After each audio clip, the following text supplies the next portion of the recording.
Oi, eu sou o Felipe e antes da história, deixa eu te contar uma coisa. Eu tenho alguns livros publicados de forma independente. E se você curte histórias de terror, o link para elas vai estar aqui embaixo. No meio do caminho é a história sobre o amor entre um casal de usuários de drogas. Assim Disse o Universo é um conto sobre determinismo. Satanás em Ré menor é sobre o pior lado humano na hora do desespero. Fios de Horror são mais de 10 histórias perturbadoras e, claro, 3 Pesadelos, que foi meu último livro lançado. Confere lá, e se você já leu, não se esquece de deixar a sua opinião. Agora sim, desliga as luzes, coloca os fones de ouvido e vamos pra história.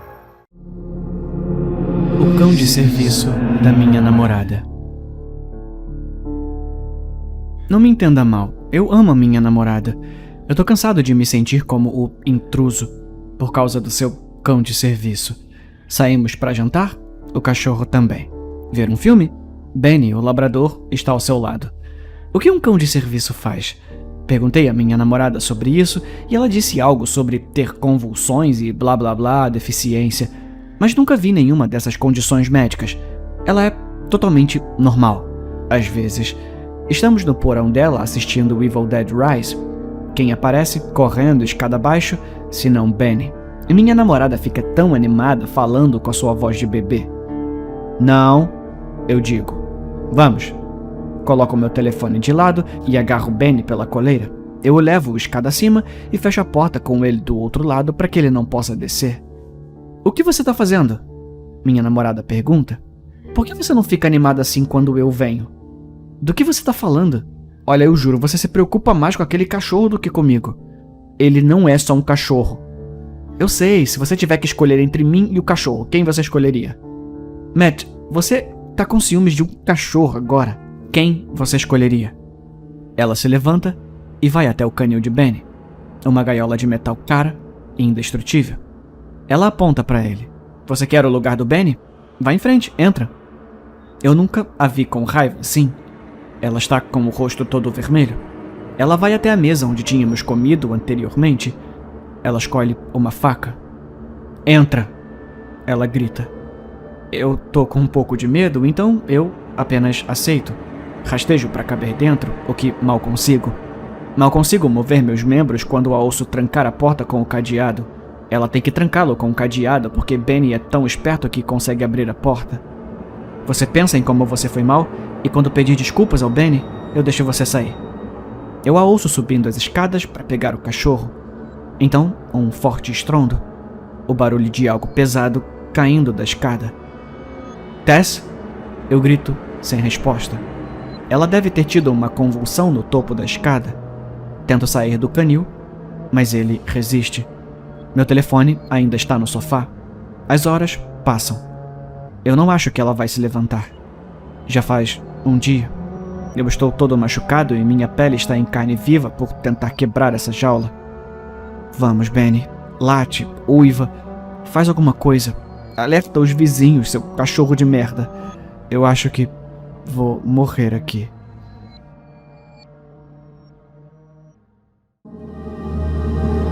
Minha sogra sempre me odiou.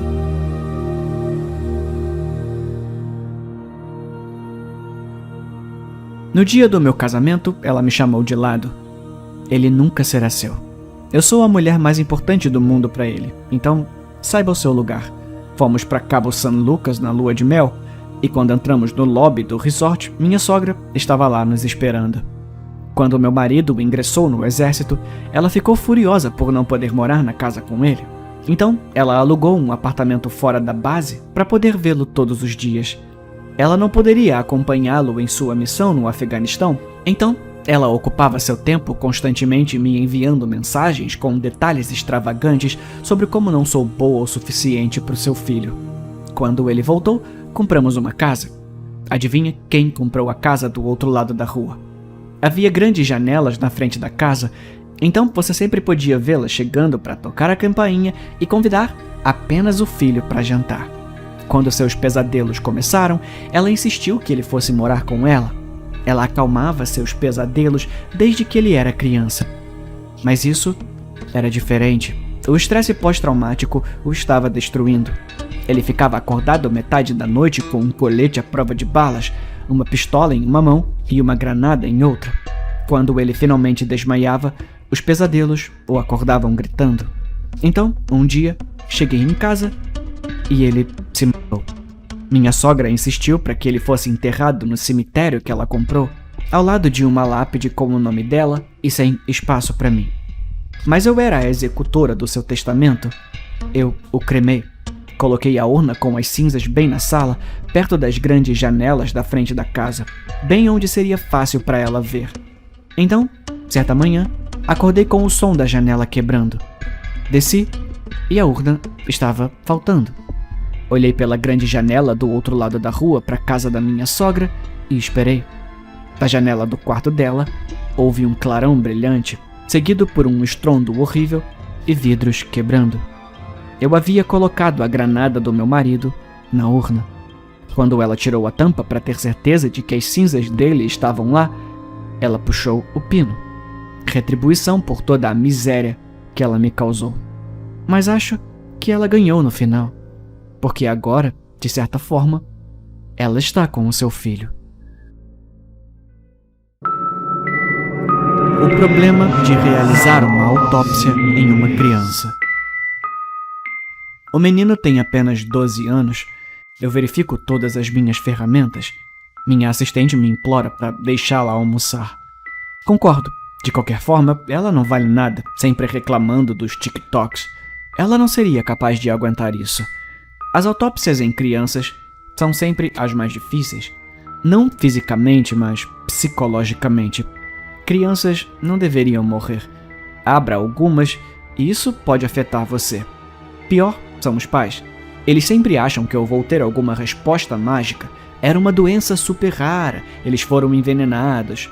Eles querem que eu lhes dê um encerramento, mas acho que se o seu filho morrer, você nunca o encontrará. Examina o corpo e o estômago está visivelmente inchado. O prontuário diz que o falecido reclamou de dores de estômago durante semanas antes de falecer durante o sono. Eu faço minhas incisões. Esse garoto não estava mentindo. Sua barriga é enorme. A provável causa da morte foi ruptura gástrica. Eu removo o estômago. É pesado e difícil. Através das rupturas, posso ver algo dentro dele. Parece ser verde. Eu abro o estômago. Do lado de fora, eu puxo. Eu não posso acreditar no que vejo. Eu faço uma limpeza. Enxago o que é claramente uma melancia. Que tipo de perversão é essa? Eu não acreditaria se não estivesse na minha frente. A minha mente dispara. Algum tipo de alimento geneticamente modificado? Ou algum fertilizante horrível? O garoto deve ter engolido alguma semente e ela criou raízes em seu estômago. A melancia é verde vibrante, tão madura que você pode sentir o cheiro. Parece que a água está espirrando para dentro. Suculenta. Eu estou pensando em assassinato. Apenas imagine. Tudo que tenho que fazer é abrir essa coisa e pegar algumas sementes. É só fazer qualquer um que eu quiser comer a semente e eventualmente seu estômago irá romper, matando. Aquele policial que vive me dando multas de estacionamento, minha ex-mulher. Se você se dedicasse a isso e soubesse que poderia se safar, não mataria algumas pessoas? Talvez eu comece com a minha assistente inútil. Pego meu melhor bisturi e começo a partir a casca. É grossa como couro. O suco é espesso e profundamente vermelho, como xarope de milho com vinho tinto. Finalmente, divido ao meio. O cheiro, como doce verão. A fruta está brilhando. A carne me chama. Eu tenho que dar uma mordida. Vou ter o cuidado de cuspir quaisquer sementes. Uma mordida não é suficiente. O sabor é divino. Eu vou para outra e outra. Meu rosto está praticamente coberto com a fruta. Eu nem me importo com a abertura da porta ou com minha assistente estúpida ligando para alguém. Eu tenho que comer a outra metade. Por favor, manda a polícia. Eu tô no necrotério. O legista tá comendo os órgãos de um corpo. Por favor, venham rápido.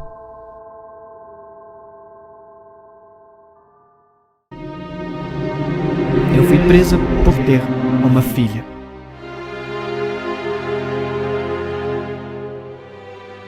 Tudo que eu sempre quis foi ser mãe. Meu marido e eu tentamos durante anos. Felizmente, a fertilização in vitro funcionou para nós. Porém, o estresse de tudo já havia cobrado seu preço. Meu marido estava me traindo. Eu o deixei, é claro, mas isso nem importava. Quando eu trouxe meu bebê milagroso para casa e coloquei-o no berço, fiquei muito feliz. Foi quando ouvi batidas fortes na porta e um "Polícia, posso conversar com a senhora um instante?" Eu abri a porta. "Você é Mary Anderson?" "Sim." "Mary, eu preciso que você coloque as mãos para trás para mim." "O quê?" "Eu vou explicar, mas agora eu preciso que coloque as mãos para trás. Você tá presa." Eu disse a eles que minha filha estava sozinha em casa, que eu precisava estar com ela. Foi aí que eles foram rudes comigo, me jogaram no chão, gritaram comigo para parar de resistir. Eu não estava resistindo, eu simplesmente não entendia o que estava acontecendo. Na traseira do carro da polícia, eles explicaram. Por causa de um recente caso na Suprema Corte, os embriões fertilizados foram considerados humanos.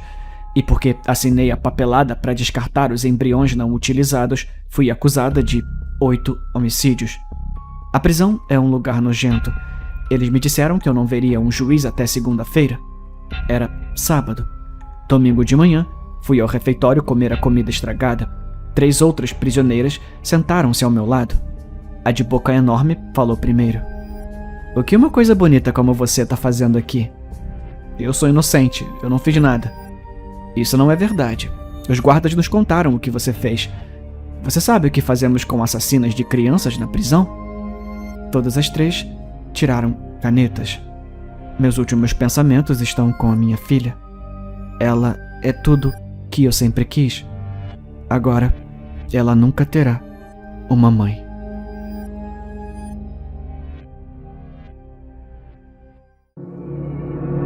Você ainda me ama? Você ainda me ama? Ela perguntou, com lágrimas brotando em seus olhos. Ela tinha 2 anos e derramou suco em nosso novo tapete. Eu respondi, claro, foi um acidente e eu sempre vou amar você. Pois fiz o possível para limpá-lo antes que a mancha se tornasse permanente. Você ainda me ama? Ela perguntou, com lágrimas escorrendo de seu rosto. Ela tinha 4 anos e, num acesso de raiva, quebrou um porta-retratos da minha mãe que tinha falecido recentemente. Eu tô com um pouco de raiva de você agora, meu amor, mas nada me fará deixar de amar você. Varri o vidro antes que cortasse alguém. Você ainda me ama? Minha filha de 9 anos engasgou as palavras enquanto segurava seu hamster morto, sacudido com muita força em sua bola. Eu sempre vou amar você, mas não podemos ser tão rudes com nossos animais de estimação. Respondi e me livrei do hamster antes que minha esposa voltasse para casa. Você ainda me ama? Ela disse, agora com 14 anos e estoica, parada com o sangue da minha esposa ainda na faca que ela segurava logo acima do meu peito, enquanto olhava para mim. Eu sempre vou amar você, eu disse suavemente enquanto olhava em seus olhos. Você ainda me ama? Ela disse através do telefone. Ela tinha 21 anos, era magra e tinha olhos cansados. O vidro nos separava, mas a voz dela era a mesma. Eu sempre vou amar você. Sussurrei ao telefone antes que os guardas me levassem embora. Um pai sempre cuida da sua filha. Sempre.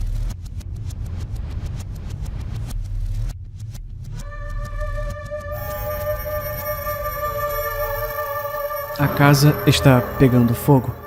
Apenas 2 de nós conseguimos sair. Havia 6 no início da noite. 7, eu acho. Na verdade, esse foi todo o problema. Não sei quando o 7º chegou. Dina e Angelo apareceram primeiro, enquanto eu ainda estava colocando petiscos. Não tinha petiscos antes deles. Lembro-me deles sendo os primeiros. Não dá para se esconder no nada. Kai apareceu em seguida. Sei que ela estava sozinha porque tenho tentado descobrir um momento certo para convidá-la para sair. Se ela tivesse trazido alguém, com certeza eu teria percebido. Quando Christoph e Marina chegaram, Ângelo gritou, já era hora de vocês 2 chegarem. Ele especificou 2. Eu me lembro disso. São 5 chegadas. E é claro que eu estava lá o tempo todo. Talvez a porta tenha sido aberta em algum outro momento. Pode não me importar agora que tudo acabou. Eu sinto que importa, porém. Preciso entender o que aconteceu. Eu devo isso aos meus amigos. Estávamos jogando cartas quando percebemos. Era um jogo para 6 pessoas e Ângelo estava distribuindo pilhas na frente de cada jogador. 1, 2, 3, 4, 5, 6 e o 7º para ele mesmo. Você colocou pilhas demais, disse Dina. Ângelo olhou para a mesa, confuso. Havia cartas na frente de cada um de nós. Havia 7 pilhas separadas. Ué, estranho, eu não sei o que aconteceu aqui, ele disse, recolhendo as cartas. Ele as distribuiu novamente. 1, 2, 3, 4, 5, 6. Uma para cada pessoa. Mas ele ainda não havia colocado uma carta na frente de si mesmo. Com um riso nervoso, Ângelo disse: Tá, peraí, o que eu tô fazendo de errado? São 6 de nós, certo? Todos concordamos. Claramente havia 6. Tá, peraí, todos coloquem a mão na sua carta, ele disse. Todas as 6 cartas estavam cobertas. Ângelo ainda não tinha uma. Ok, mais uma tentativa, disse Ângelo. Olha, enquanto você resolve isso, eu vou ao banheiro, tá? Disse Kai, se levantando. Ela saiu da sala.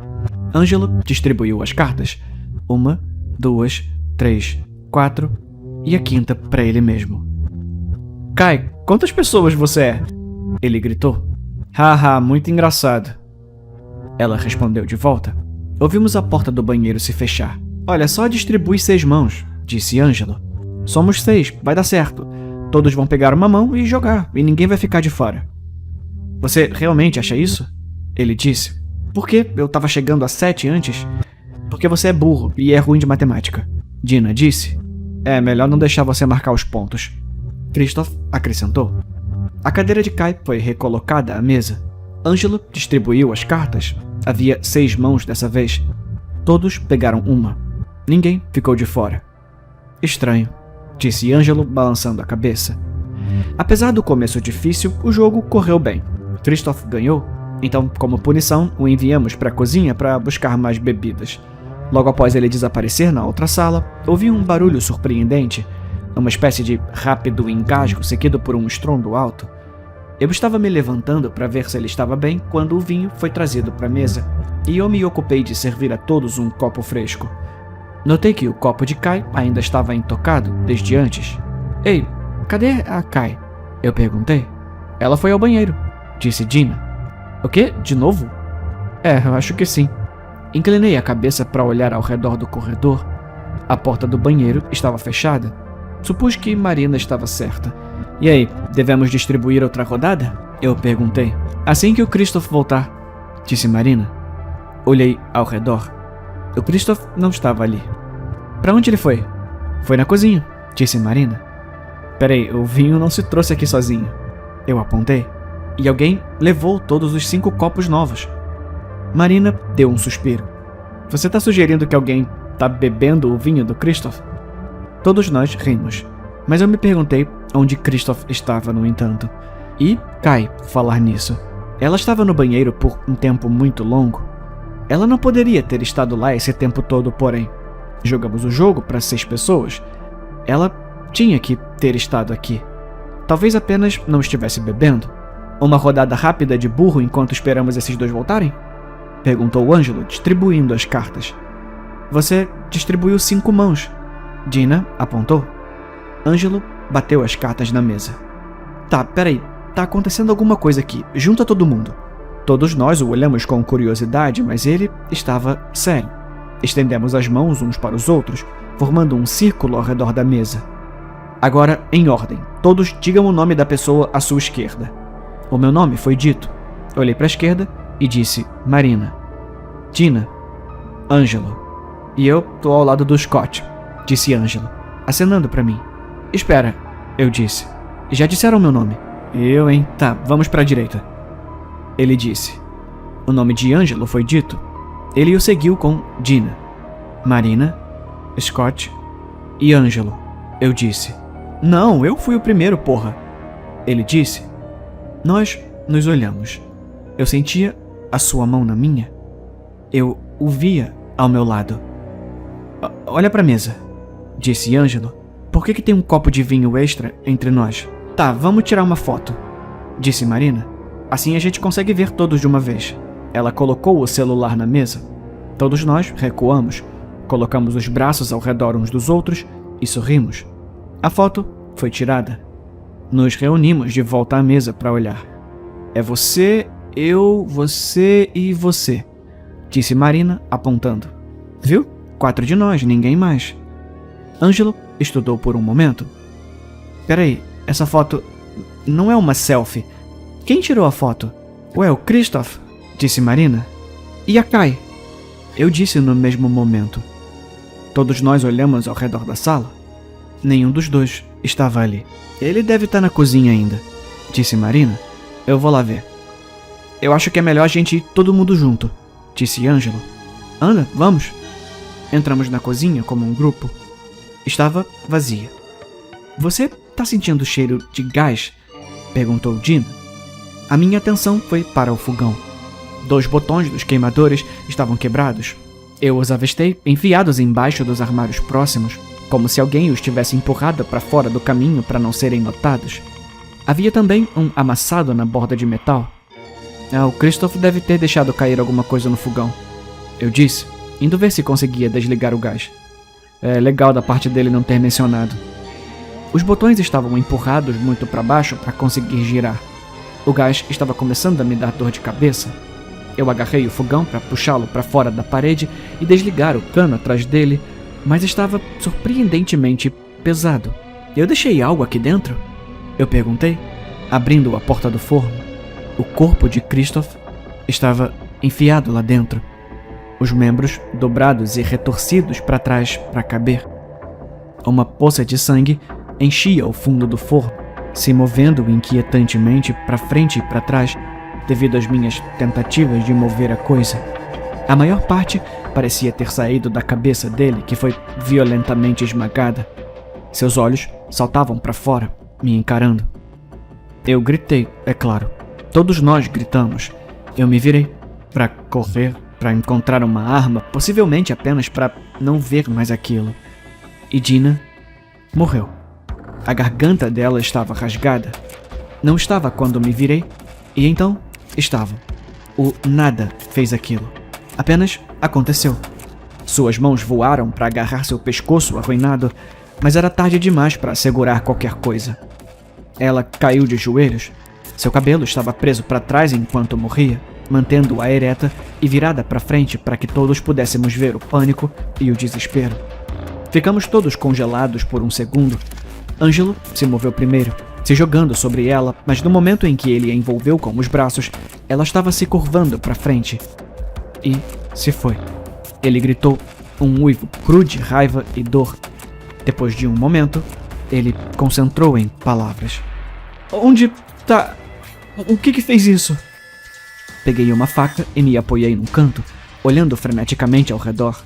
Marina tinha sumido. Eu esperava que ela tivesse corrido.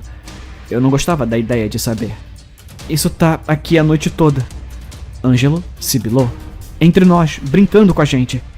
Cadê a Kai? Onde ela esteve a noite toda? No banheiro, pensei. Mas imaginei o corpo quebrado de Christoph no forno e soube que não queria abrir a porta para conferir.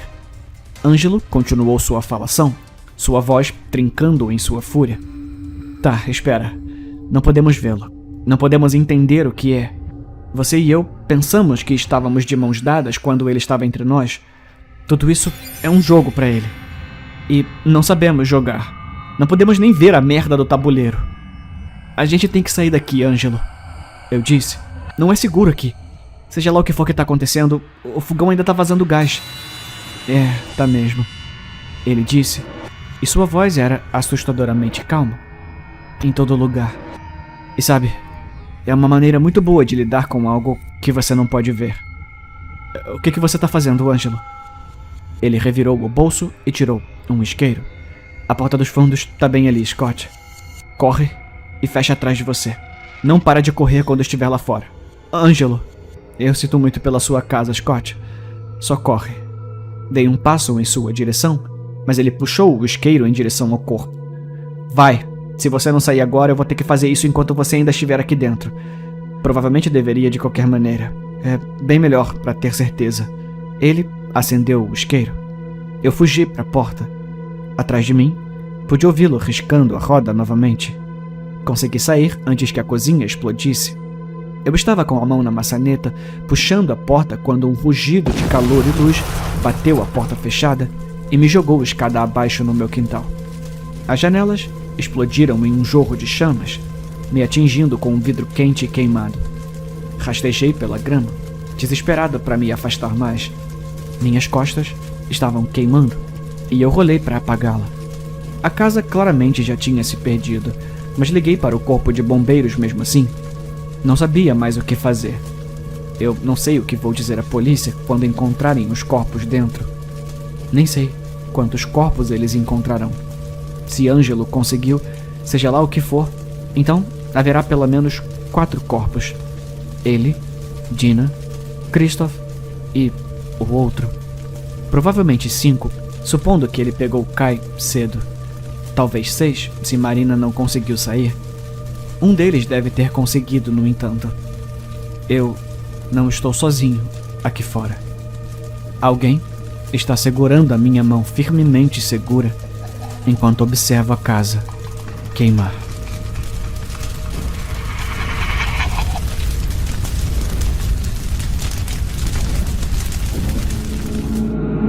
A minha esposa vive me apresentando a pessoas que não estão lá.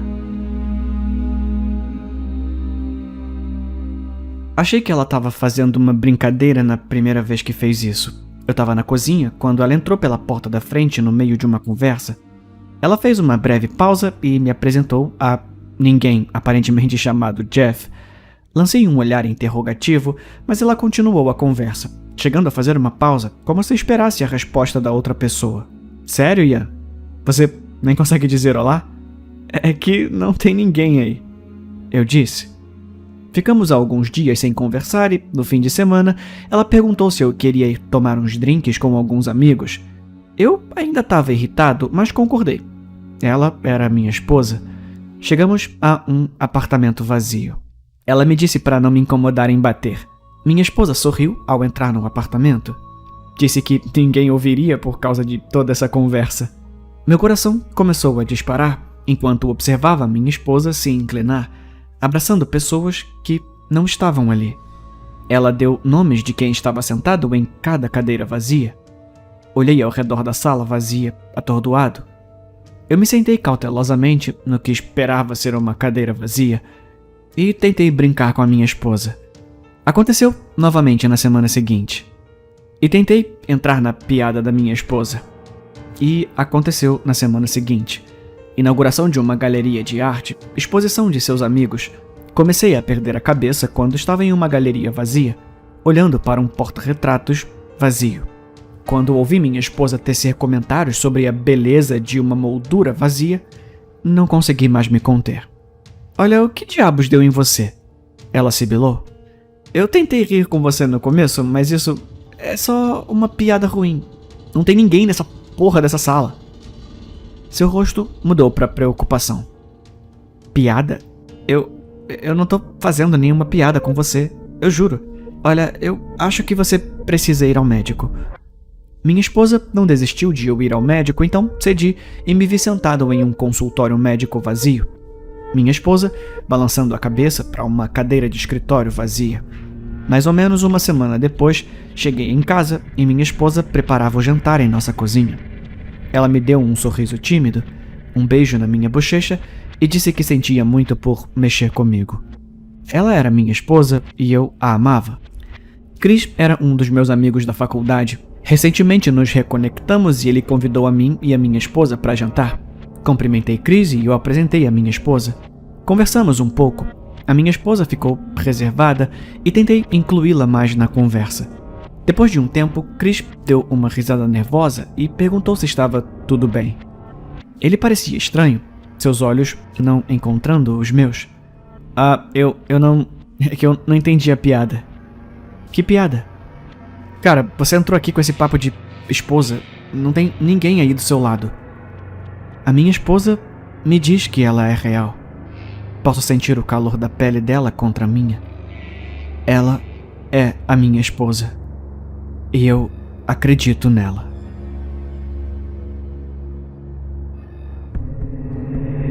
Demência mata. Pai, por favor, abre a porta. Eu imploro. Olha, eu não tenho ideia de quem diabos é você. Eu continuo batendo na porta. Pai, é sério, tá frio pra caralho. Por favor, deixa eu entrar. Eu nunca vi você na minha vida. A demência dele está muito ruim, a ponto de ele não conseguir se lembrar de ninguém. Posso vê-lo segurando seu rifle pela pequena janela de vidro. Pai, sou eu, Michael. Eu sou seu filho, 24 anos. Por favor, você tem que se lembrar. Eu te amo, pai. Eu empurro meu telefone para a janela, mostrando uma foto nossa em uma pescaria. O seu rosto cai. Ele está se lembrando. Graças a Deus. Ele destranca a porta e a abre. Larga a arma. Eu corro e o puxo para um abraço apertado. Obrigado. É tudo o que posso dizer, com um grande sorriso no rosto. Ele passa os braços em volta de mim. E ao fazer isso, decido que é um momento melhor do que qualquer outro. Ele tem um espasmo de choque quando a faca mergulha diretamente em sua nuca. Ele cai para trás, deixando um buraco onde eu esfaqueei. Ele resmunga quando mais uma vez enfio a lâmina em seu peito, bem no coração. Eu sento lá, com um sorriso ainda maior agora, radiante de satisfação, enquanto minha respiração fica rápida e a dele fica silenciosa. O coitado não tinha ideia de que eu me editei naquela única foto dele pescando. Ele sequer tem um filho. Matar estava ficando chato, sem esforço. Agora tenho que trabalhar para isso. Você sabe o que dizem? Demência mata.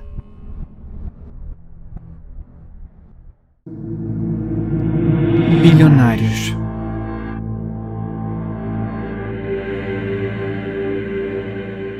Uma configuração como essa não acontece simplesmente. Você precisa entender uma espécie para realmente atacá-la assim. E cara, eu peguei os humanos. Na verdade, não é tão complicado. Apesar de toda a conversa dos geneticistas sobre 63 milhões de genes e blá blá blá.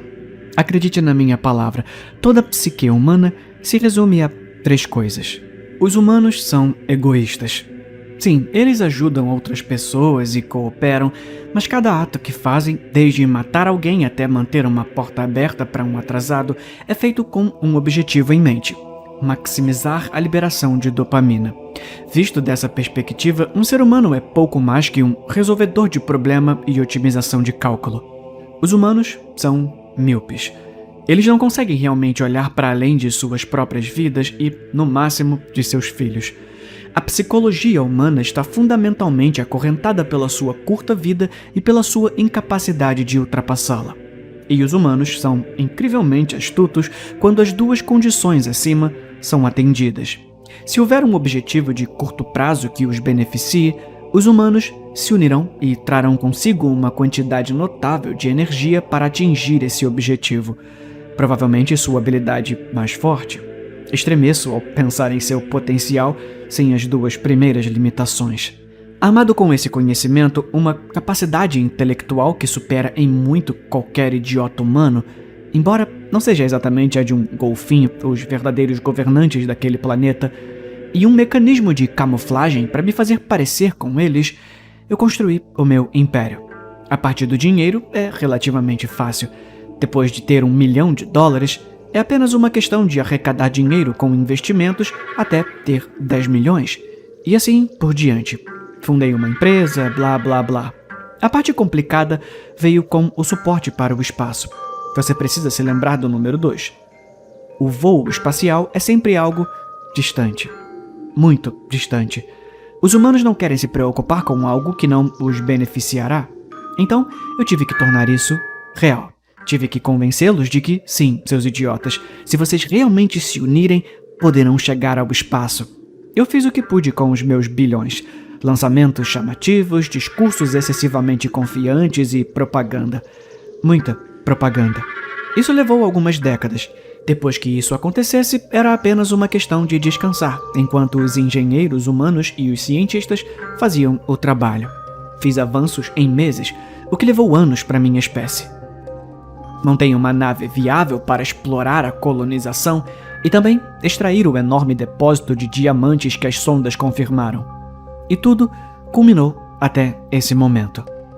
Finalmente em casa, ou no que restou dela, respirando o ar. Olho para um céu não dominado pelo maldito sol. Se ao menos eu pudesse ver os rostos daqueles humanos. Foi nesse momento que fui jogado no chão e fiquei com a boca cheia de poeira. Mãos enluvadas alcançaram meu ouvido e puxaram o dispositivo que me fazia parecer com eles. Com um rugido, me levantei, apenas para encontrar minha tripulação apontando rifles de assalto com gravidade zero para mim. A minha empresa os inventou. Obrigada por nos trazer até aqui, Zino. Um deles disse. Nós cuidaremos daqui para frente. Isso não estava acontecendo. Como eles poderiam saber? Como eu fui descoberto? Eu tomei todas as precauções. E eles eram humanos, afinal, nem mesmo golfinhos. Eu os entendi, não foi? Digamos que eles descobriram de alguma forma. Suas agências de inteligência eram muito boas, eu tinha que admitir. E eu não era perfeito, apenas muito mais próximo disso do que a maioria dos humanos. Mas realizar uma operação como essa, a coordenação, o sigilo, a astúcia... regra número 3. Eu tinha esquecido a regra número 3. Esse foi meu último pensamento enquanto sentia uma pontada no pescoço quando um deles me injetou alguma coisa. A escuridão que se seguiu foi como uma misericórdia.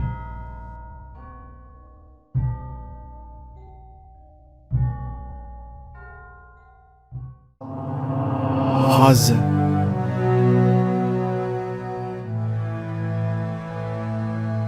O boato de que a vagina de Rosa tinha lâminas a acompanhou durante todos os anos no ensino médio. Tudo começou quando ela tinha 14 anos e ficaram sabendo que Lenny, um garoto com quem ela namorava há menos de 2 semanas, tinha um pau minúsculo. O momento foi infeliz, pois na época ele se envolveu em algum terrível acidente doméstico, cujos detalhes nunca foram esclarecidos. Apesar do boato, muitos meninos estavam dispostos a sair com ela, e ela logo começou a sair com Jeremy. Um relacionamento que durou até os anos do ensino médio.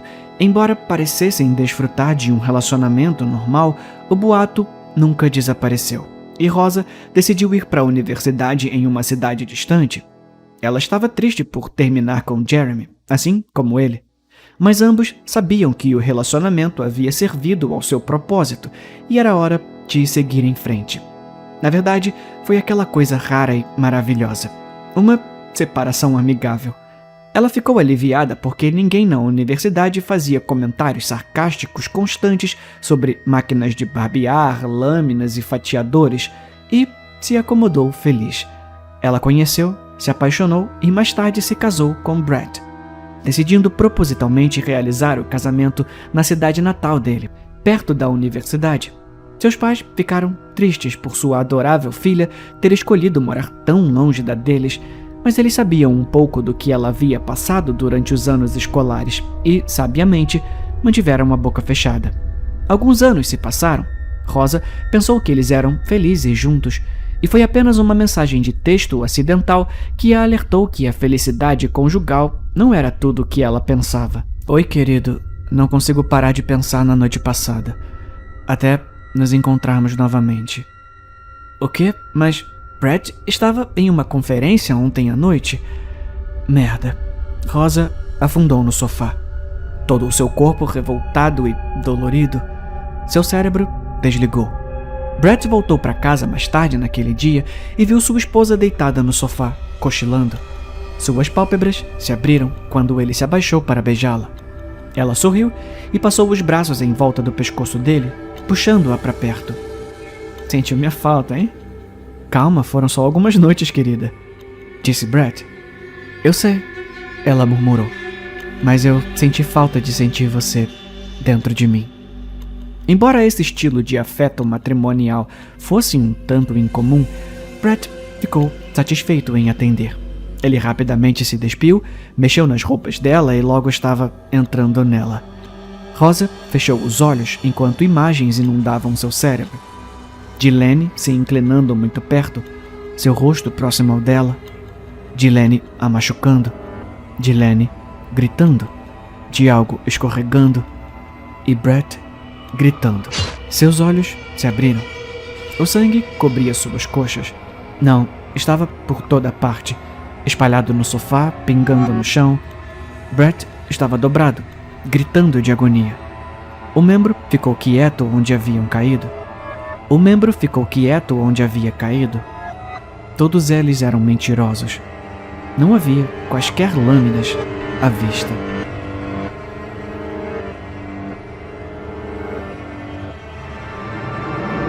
Eu acho que sou a última pessoa na Terra. Tudo começou com a minha irmã. Ela tinha 8 anos. Ela era gentil e doce. Ela era inteligente e é por isso que nunca fez sentido para mim o motivo de ela ter ido para a floresta sozinha. Tivemos cuidado sempre. Mamãe nos ensinou a procurar galinhas no mato, a diferenciar entre pastinaga bovina e cicuta d'água, e a nunca passar pelo tronco morto que atravessa o riacho. Mamãe ficou arrasada. Ela ficou olhando para a linha das árvores por semanas. Ela ia para a floresta procurando todos os dias e todas as noites eu ficava esperando ela voltar. Até que ela não voltou. Contei aos homens da cidade mais próxima o que havia acontecido e eles foram para a floresta, mas não voltaram. Os desaparecidos tornaram-se um espetáculo para as cidades vizinhas, que enviaram cada vez mais pessoas para a floresta, para não voltarem. Quando centenas de pessoas desapareceram, eles enviaram equipes de notícias que trouxeram outras centenas, cada um convencido de que seria o único a resolver o mistério da floresta. Milhares foram para a floresta e nunca mais saíram. Parecia que não poderia piorar até que um vídeo vazou para o noticiário.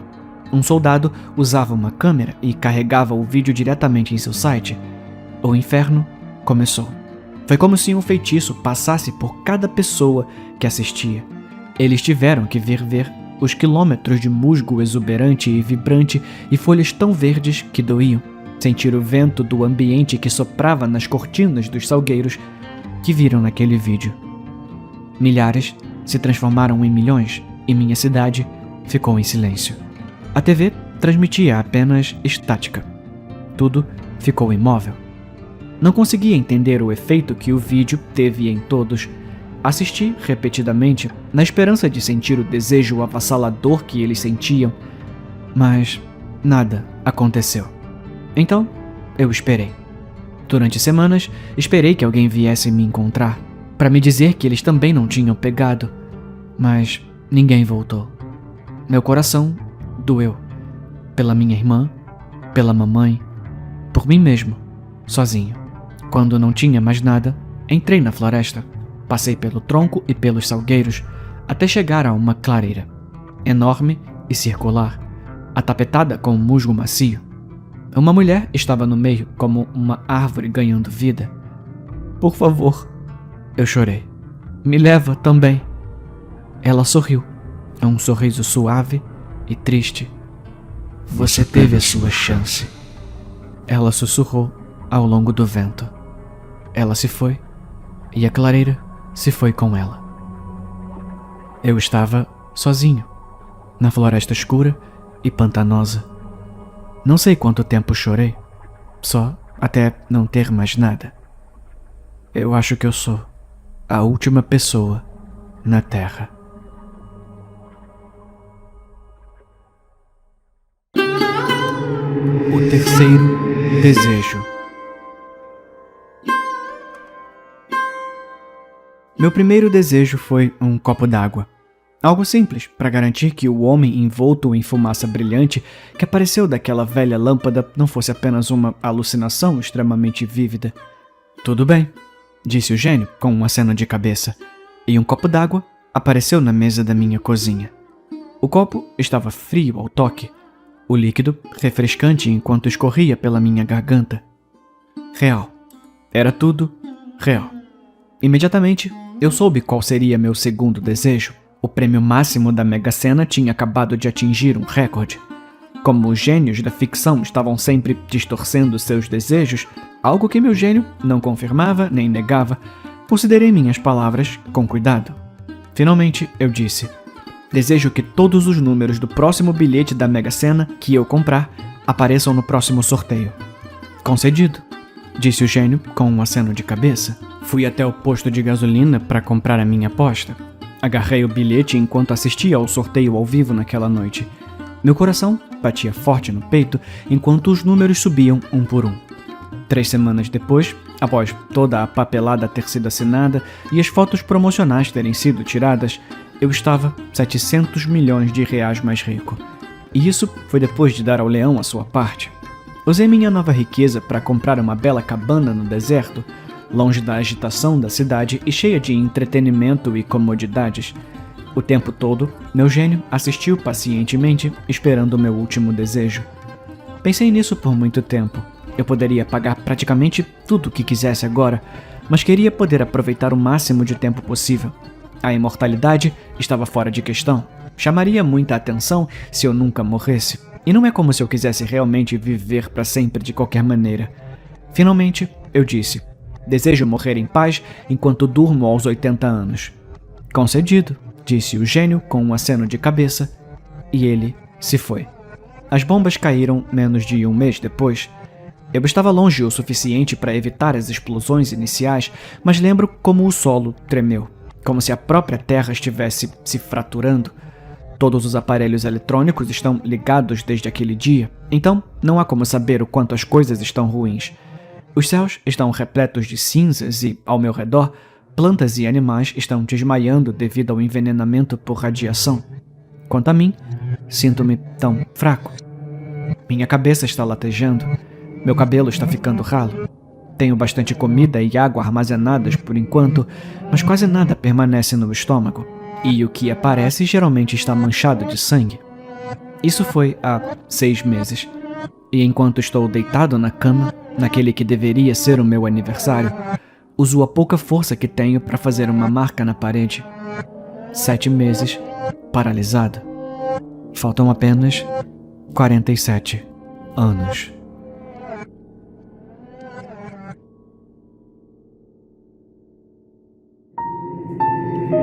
Bebê Pipoca.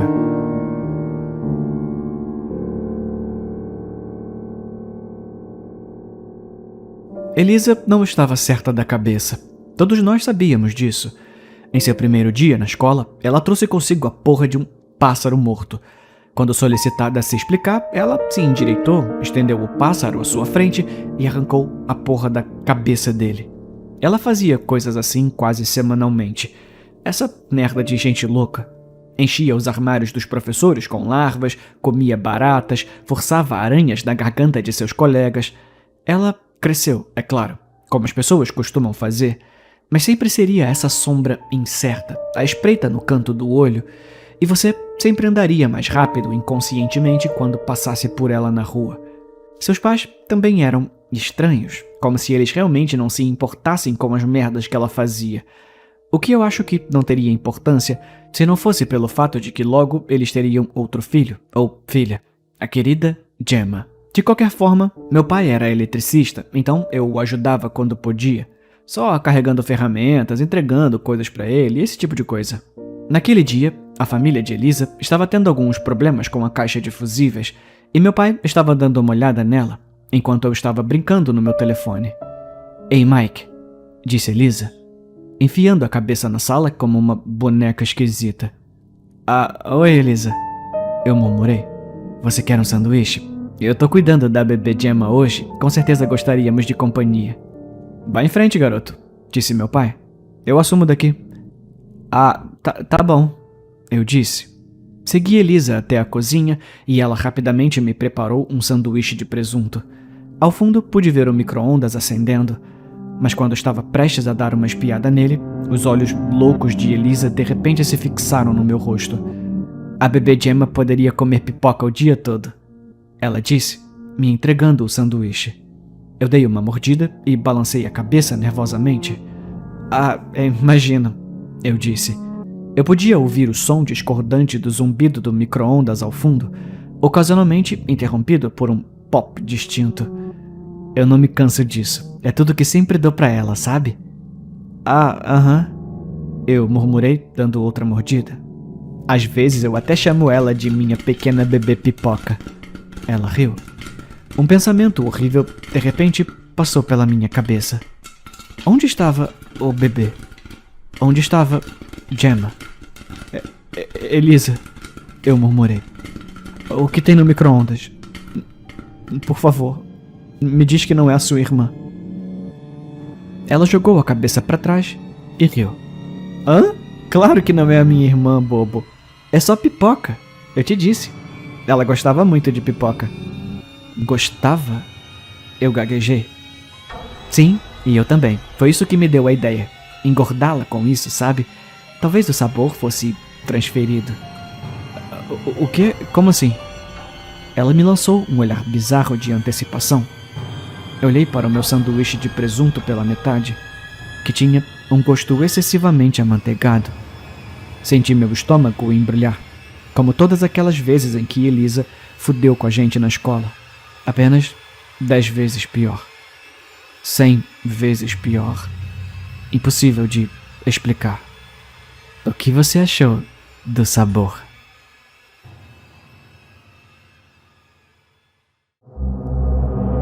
O pai. Encontraram o corpo dela à beira do rio, bem abaixo de onde ele o havia jogado. A mãe chorou ao ver as fotos. O pai apenas observou. Não havia nada que pudessem fazer por ela, morta agora. Nada pela vida dela. Os agentes da lei exigiam justiça, então eles resolveram o caso. O lindo menino sorriu como se estivesse no cinema. O caso era claro. O menino não escondeu nada. Ele admitiu todas as reivindicações feitas, com orgulho.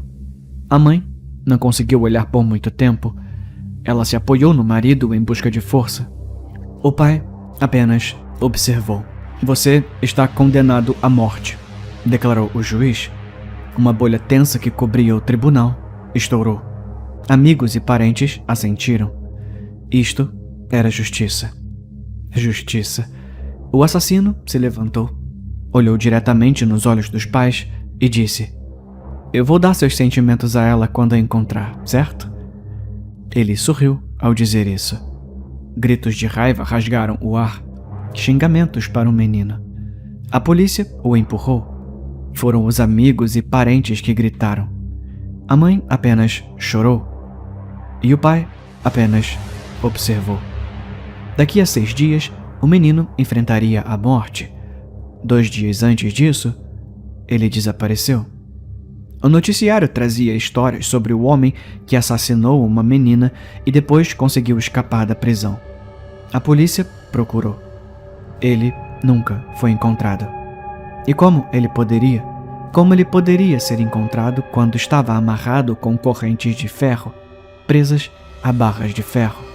Como ele poderia ser ouvido quando a sala era à prova de som, até as menores rachaduras? O mundo viu o pai silencioso lamentando a perda de uma filha e a justiça desfeita. Mas aquilo não seria justiça. Isto seria. Ele pegou o prego e caminhou até a mão esquerda do menino, que estava imóvel pelas correntes apertadas. Ele pegou o martelo e caminhou até a mão esquerda do menino, que estava imóvel pelas correntes apertadas. Ele agarrou o segundo prego. Como nas vezes anteriores, o menino lutou. Ele gritou as obscenidades mais coloridas. Ele se revirou em contorções maravilhosas. Ele chorou. O pai se certificou de que o prego estava firmemente preso com o martelo. Quando ficou satisfeito, ele puxou. Ele era um homem forte, mas não conseguiu. Ele puxou lentamente. O prego arrancou-se deslizando da carne. O menino gritou de dor. Depois de removido, o pai deixou cair o prego em um recipiente entre outros 6 pregos. O menino continuou gritando. Num caderno, o pai escreveu: Dia 7, prego 7. O menino choramingou agora. Ele implorou: Apenas me mate. Isso começou no dia 5. O pai pensou nos próximos dias. Unhas dos pés, uma por dia. Depois, os próprios dedos, um por dia. Depois, os olhos. Ele balançou a cabeça. Não os olhos. O menino precisava deles. Ver o retrato da filha na parede. Não, os olhos seriam para depois. Depois das orelhas, da língua, dos dentes, das mãos. O menino chorou e implorou para ser morto. O pai apenas observou.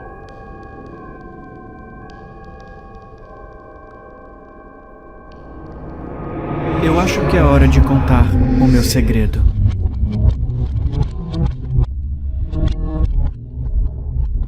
Eu tinha 11 anos quando percebi que nem todo mundo conseguia ouvir. O assalto ao banco no centro da cidade aconteceu 1 minuto depois que minha mãe e eu saímos. Nós nem sabíamos até vermos a notícia mais tarde. Minha melhor amiga estava animada para compartilhar esse encontro com o perigo. Eu não entendo por que a segurança não ajuda assim que ouvem a música. Eu disse. O quê? Ela mordeu o sanduíche. Ou, sei lá, porque os clientes não foram embora. Eu pularia fora no segundo em que a música começasse a ficar ameaçadora. Mas ninguém fez nada. De que música você tá falando? Você sabe. Se você gosta de patinar ou algo assim, é tipo solos de bateria animados, mas se um cara estranho olha pra você, a música se transforma em violinos assustadores. Não entendi. Que aplicativo é esse? O quê? Que aplicativo? Eu tô falando da vida real, Shayla. A droga da música. Eu sempre me perguntei por que todos pareciam tão indiferentes aos sinais orquestrais de perigo. Por que eles não dançavam junto com a melodia animada no primeiro dia de aula? Ou por que eles pareciam não se divertir com os peculiares dum-dum-dum enquanto esperavam no congestionamento? Desde que me lembro, normalizei a ideia de que a sociedade simplesmente agia com calma. Em comparação, eu também saio imediatamente quando ouço um alarme de incêndio em uma loja ou cafeteria, enquanto todos os outros geralmente olham em volta em reconhecimento, encolhem os ombros e permanecem onde estão. Eu achei que fosse assim, exatamente como as pessoas eram. Só falei com a minha mãe sobre isso uma vez. Depois de um vai-vem frustrante, ela finalmente disse: "Seja lá o que você esteja falando, nunca mais conte a ninguém. Eles vão trancar você num hospício." Então, eu fiquei quieta. Algumas vezes afastei meus amigos de situações dizendo que sentia uma má vibração. A música muitas vezes diminuía quando virávamos uma esquina, mas eu nunca me enganei. Quando Shayla se aproximou de mim depois da escola, eu sabia, pela música sentimental, que algo estava acontecendo. A família dela estava se mudando para outro estado, mas quando a música animada tocou enquanto conversávamos por FaceTime com ela do outro lado do país, eu sabia que a nossa amizade ficaria bem. Agora, neste verão, estamos em nossas primeiras férias, sem os nossos pais antes da faculdade. Eu voei para o estado de Shayla e lá fomos para o Reino Unido, onde fomos para uma balada e eu dei o meu primeiro beijo com uma garota linda de Londres. No voo para Tóquio, tivemos tempo suficiente para almoçar localmente na nossa escala em Atenas. Eu nunca quis experimentar um dolman, mas decidi superar a minha nova fobia alimentar. Compramos roupas descaradamente caras em Harajuku e postamos muitos vídeos de dança. Eu tô tentando me divertir, aproveitar o dia e manter meu segredo, mas está ficando mais difícil, porque ultimamente há um som diferente de tudo que já ouvi. É uma manifestação física de pavor, de um perigo que parece capaz de uma carnificina devastadora. É totalmente constante e cada vez mais alto. E qualquer que seja esse perigo, ele atingirá todos os lugares onde eu estive.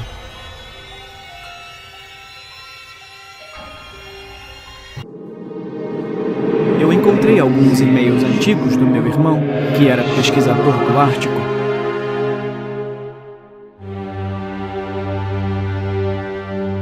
Você sabe como a gente começa a fazer as coisas mais aleatórias quando a gente está entediado?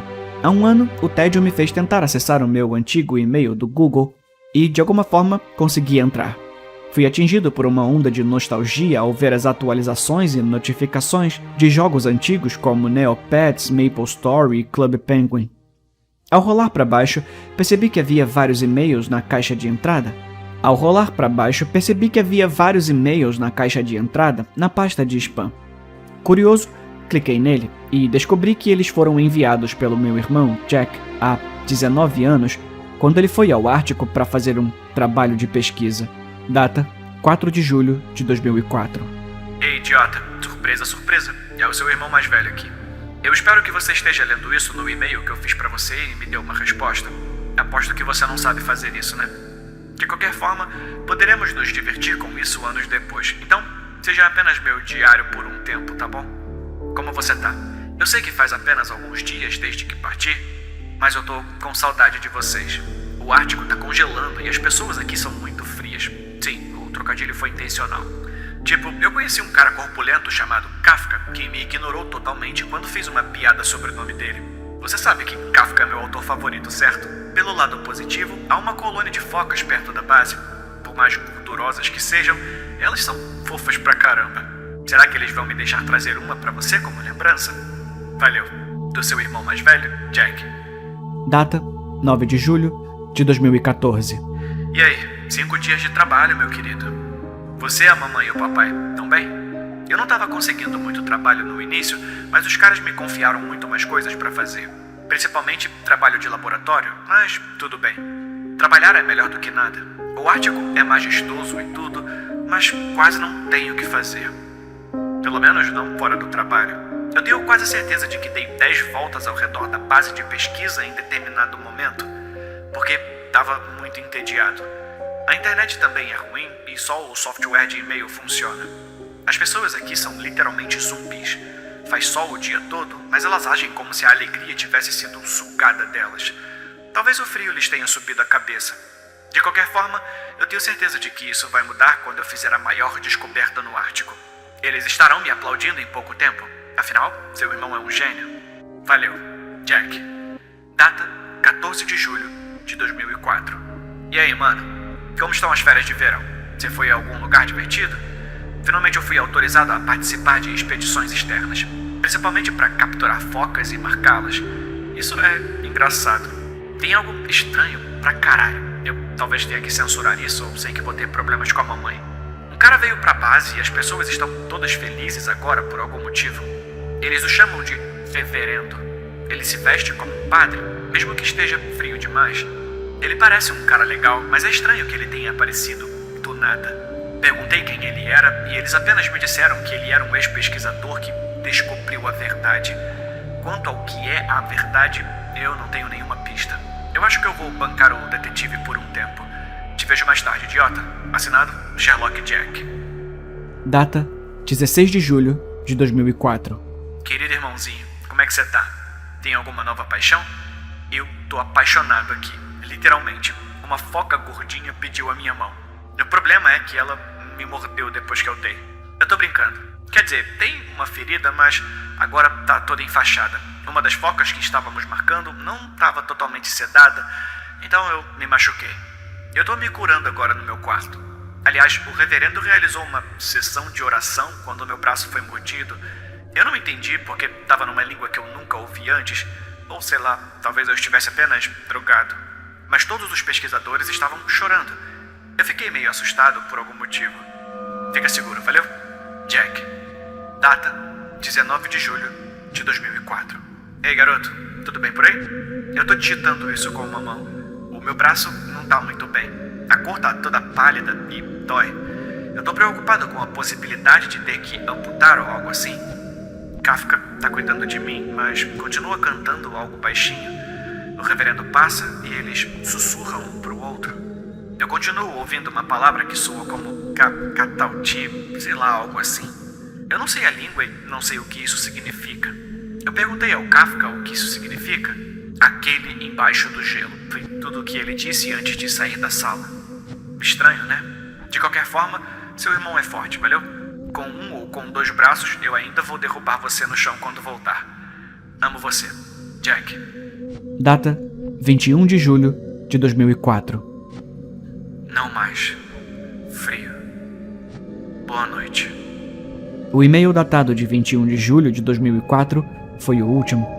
Jack voltou para casa em agosto, são e salvo. O que li nunca saiu da minha mente até que hoje vi Jack novamente em uma reunião de família. Ele estava vestindo uma camiseta com os braços expostos. Nenhum sinal de cicatriz em nenhum deles. Eu precisava saber o que aconteceu. O seu braço tá bem? Perguntei, enquanto bebíamos cerveja juntos na varanda. Ele lentamente virou a cabeça em minha direção, os lábios se esticando em um sorriso tenso. Naquele momento, tudo em seu rosto estava errado para mim. Ué, por que não estaria?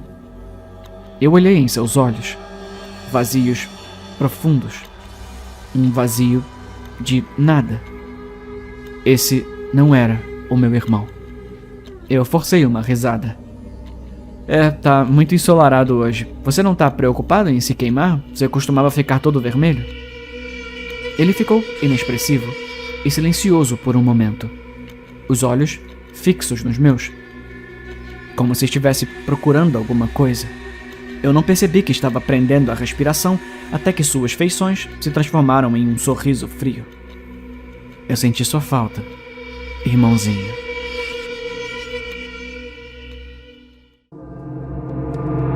Eu acho que eu herdei a bruxa da vizinhança. Eu só quero ficar sozinho. Eu odiava isso aqui. Eu odiava tudo nessa cidade caipira estúpida. Desde que nos mudamos pra cá, tudo era uma droga. Eu não tinha amigos, não havia nada pra fazer e não poderia ser eu mesmo. Não importa o que eu fizesse. Eu só queria voltar pra casa. Além disso, minha família nunca me deixaria em paz. Durante toda a minha vida, eu só quis espaço. Mas nunca consegui. Meus pais tentaram ajudar, compraram presentes pra mim, aumentaram minha mesada e até me inscreveram em terapia. Mas nada disso ajudou. Eu estava com raiva e eu estava procurando alguém para culpar. Um dia ouvi algumas crianças falando sobre a senhora que morava na periferia da cidade. Alguns deles queriam mexer com ela, mas um deles estava com medo. Ela é uma bruxa, ele disse. Você ouviu o que aconteceu com o Jason quando ele zombou dela? Ouvi dizer que ela lançou um feitiço nele e ele acabou morto. Você pode fazer o que quiser, mas eu não vou brincar com ela. Bom, um covarde. Naquela tarde, depois da escola, eu fui para casa. Troquei de roupa, subi na bicicleta que estava na garagem e fui até lá. Estacionei bem na frente. Havia uma casa velha que parecia estar desmoronando com um gramado que precisava de muita manutenção. Você pensaria que se ela fosse uma bruxa de verdade, ela estaria um pouco melhor. Comecei a correr pelo quintal dela, pisando nas plantas e deixando estragos por toda parte. Eu pichei bruxa na entrada da casa. Depois de 1 ou 2 minutos, ela saiu gritando comigo. Quando a vi, peguei uma pedra e joguei pela janela dela. Então, pulei na bicicleta e saí correndo. Eu podia ouvi-la gritando atrás de mim. Eu vi você! Eu vi sua cara feia, a sua jaqueta e a sua patética bicicleta vermelha. Você não vai fugir de mim. Você vai pagar por isso. E aí?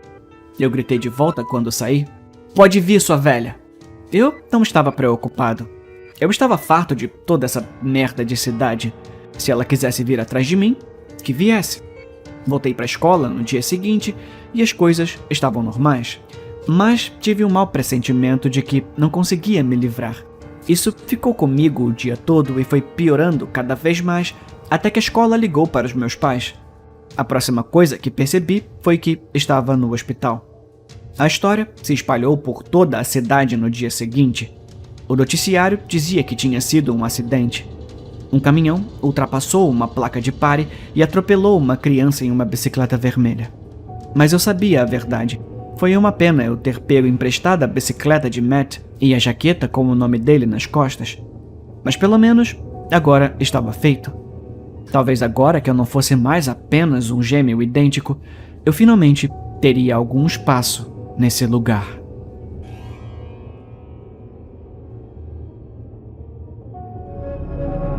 A minha esposa encontrou Deus. Após o aborto, a minha esposa começou a orar muito, o que era estranho. Pelo que eu saiba, ela nem acreditava em Deus. Todas as noites, ela se ajoelhava aos pés da nossa cama, sempre no mesmo lugar, orando.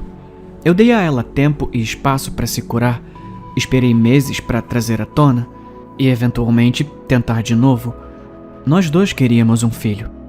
Eu não quero outro filho, ela disse. Eu quero o nosso filho de volta. Filho? Nós nunca descobrimos o sexo do bebê.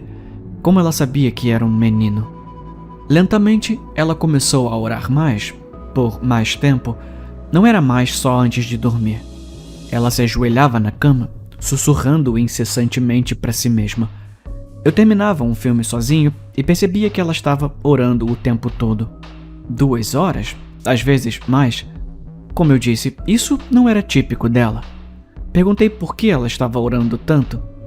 Eu tô conversando com o nosso filho. Querida, nosso filho faleceu.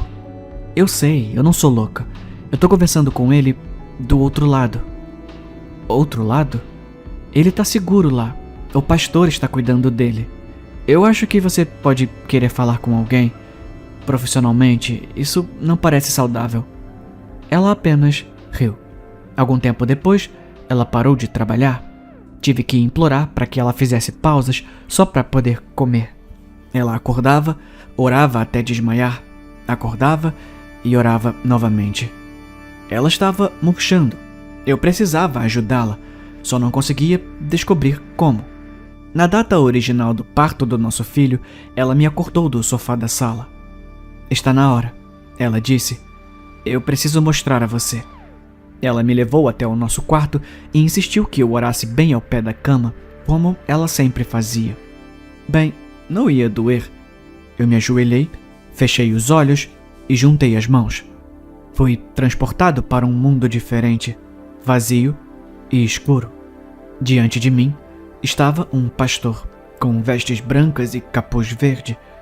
Ele segurava uma criança chorando, que deixou cair no chão, rindo. Ele é perfeito, disse o pastor. É o corpo perfeito. Um fio em volta do meu pescoço me trouxe de volta para o quarto. O pastor disse que o nosso filho pode voltar, mas ele precisa do seu corpo. Ela puxou o fio com força. Não lute. O nosso filho precisa de um corpo intacto, mas a sua alma não pode estar nele. Ela envolveu minhas mãos com fita adesiva enquanto elas estavam pressionadas uma contra a outra, orando. Não conseguia agarrar o fio. Quanto mais eu lutava, mais apertado ficava o fio. Tudo escureceu e voltei para o plano vazio. Fui até lá e peguei o bebê chorando. Ele tinha os olhos da minha esposa e o meu nariz. Esse era realmente o nosso filho? Mas se eu estava aqui com ele, aquela coisa estava no meu corpo, com a minha esposa.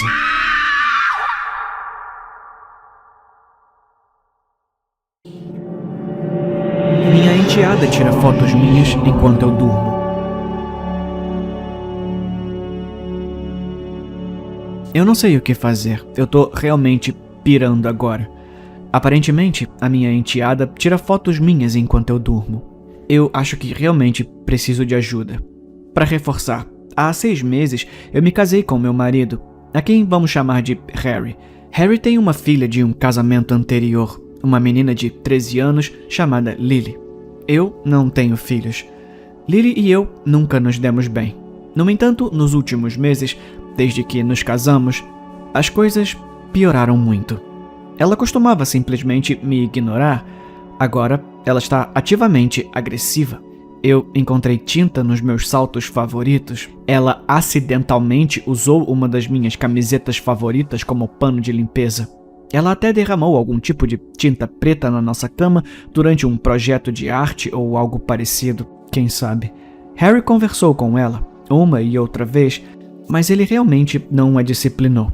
Eu continuo dizendo a ele que ela precisa ver as consequências de suas ações, mas ele é muito molenga para realmente castigá-la ou tirar o seu telefone ou qualquer coisa.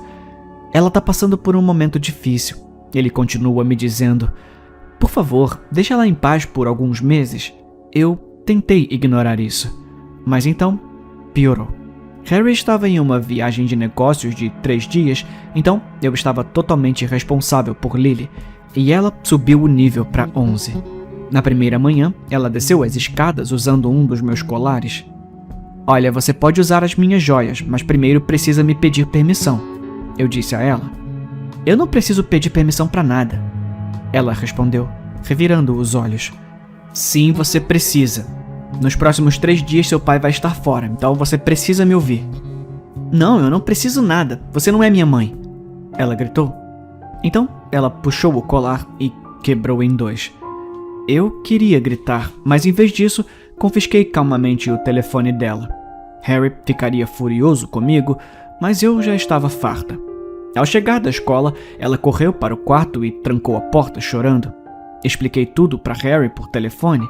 Eu podia ouvir o aborrecimento em sua voz, mas ele concordou que ela precisava aprender e que não havia problema em ficar com o telefone por alguns dias. Então, pensei que as coisas estavam melhorando. E aí, aconteceu. Mais tarde naquela noite, depois que Lily foi para a cama, eu queria tirar uma foto do nosso gato, mas peguei o telefone de Lily por engano. E depois que tirei a foto, quando fui até o rolo da câmera, encontrei uma foto minha, dormindo. Que merda era essa? Era uma foto escura e granulada. Ela não usou o flash, mas eu ainda conseguia ver claramente o meu rosto, esmagado contra o travesseiro. Olhos fechados, pude distinguir a silhueta de Harry ao fundo, atrás de mim, virado para o outro lado, e meu livro na mesa de cabeceira. Antes que eu pudesse me conter, passei para a próxima foto. E havia outra, mais uma minha dormindo, tomada de um ângulo diferente, tirada de baixo, como se ela estivesse escondida debaixo da cama. Merda. Meu polegar correu pela tela enquanto eu passava pelas fotos. Havia dezenas delas. Dezenas de fotos minhas dormindo. Uma tirada de dentro do nosso banheiro, outra tirada de dentro do nosso armário. Olhei a data e a hora delas. Todas foram tiradas por volta das 2 da manhã ao longo de semanas. Tentei ligar para Harry 3 vezes, mas o telefone dele foi direto para o correio de voz. Já passava da meia-noite e ele tinha uma reunião amanhã cedo. Ele deve ter desligado. Vamos. Eu murmurei ligando para ele uma 4ª vez. Jen? Eu pulei cerca de 30 centímetros no ar. Lily estava atrás de mim, na semi-escuridão. Seu cabelo ondulado caía até metade do rosto. Eu recuei. O que você quer? Eu perguntei, encerrando rapidamente a ligação. Eu quero meu telefone de volta. Não, essa noite não. Respondi, com o coração disparado. Talvez amanhã. Ela encolheu os ombros. Tá bom. Então ela subiu as escadas e foi para o seu quarto. Passei pelas fotos mais uma vez. Por que diabos ela tiraria essas fotos? Para me intimidar? Para me assustar? Para ajudá-la a planejar me assassinar? Ou havia uma razão muito mais provável e muito menos sinistra? Ela poderia ter tirado essas fotos para me envergonhar. Talvez ela planejasse publicá-las no TikTok ou no Instagram. Eu, dormindo de boca aberta, parecendo uma merda. Realmente cruel da parte dela, mas não psicopata. Mesmo assim, tranquei a porta naquela noite. Depois de conversar com Harry, eu me senti melhor. Ele pensou a mesma coisa. Ela estava tirando as fotos para publicá-las online ou algo assim, mas agora ele estava totalmente de acordo comigo. Isso saiu do controle. Eu vou falar com ela assim que voltar. Então, isso foi um alívio, pelo menos. Posso pegar meu telefone de volta hoje? Lily perguntou quando eu a peguei na escola. Se você for muito, muito legal, eu devolvo, tá bom? Eu simplesmente trancaria a porta do quarto à noite. Ela não poderia tirar mais fotos minhas. Mas, mais tarde naquela noite, me arrependi da minha promessa. Lily era uma criança modelo. Ela me agradeceu pelo jantar. Ela lavou a louça. Ela até dobrou as toalhas que estavam na secadora.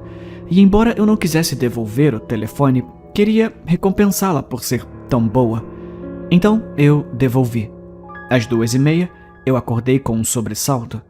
Ao me sentar na escuridão, percebi o que me acordou. Um clique metálico. Estava vindo da porta.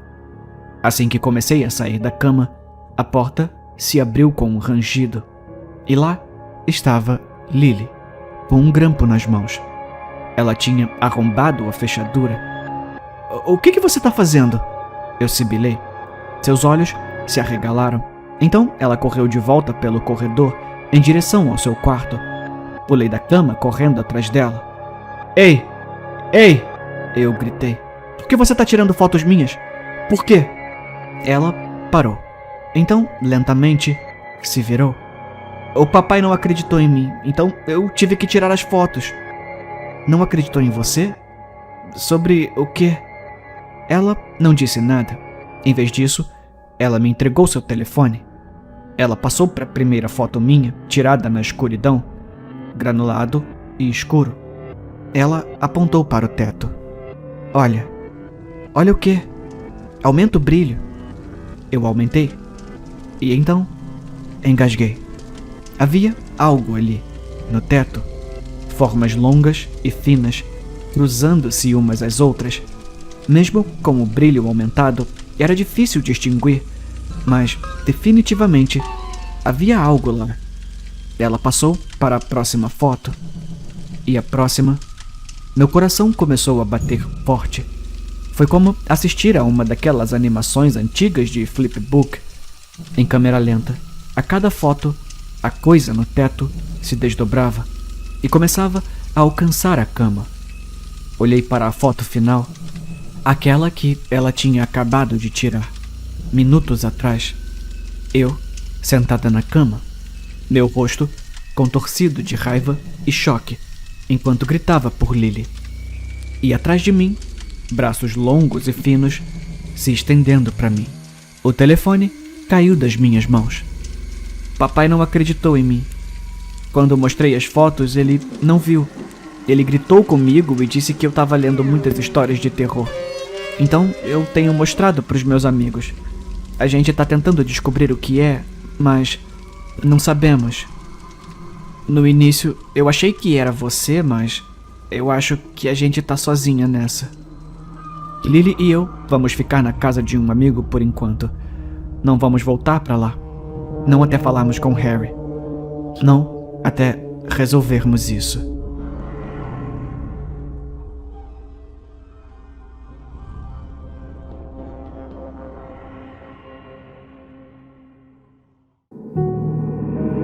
Quando eu descobri que minha esposa morreu, eu fiquei sem reação.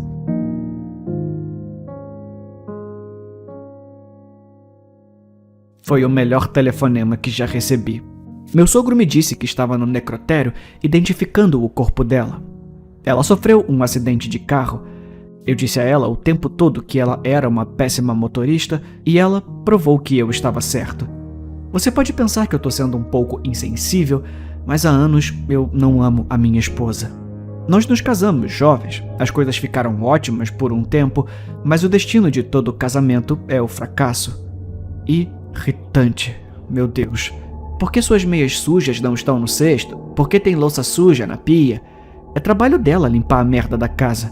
Quanto mais anos se passavam, mais lutávamos. As menores coisas a irritariam, então, sim, eu gritava com ela. É difícil ter uma esposa que não dá a mínima pra você.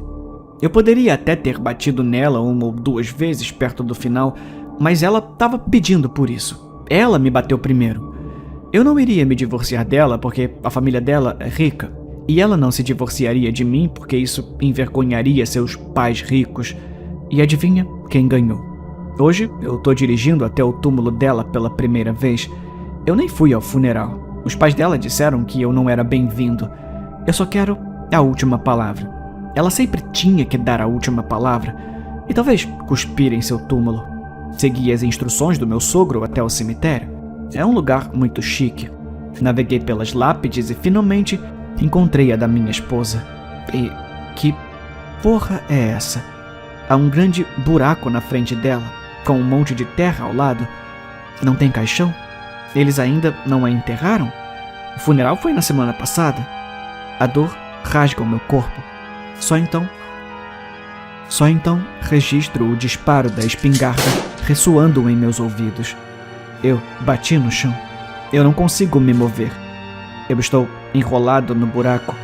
Acima de mim, vejo minha esposa como uma pá e meu sogro com uma espingarda. Devo acabar com ele? Ele pergunta. Não, eu quero ele vivo para essa parte. Eu sinto cada pá de terra em meu corpo sangrando. Logo, não estou respirando. Terra no nariz. Está tudo em cima de mim agora. Eu tenho que manter meus olhos fechados. Como a terra pode ser tão pesada? Eu me levantaria e bateria nela, mas eu sinto que não consigo reagir.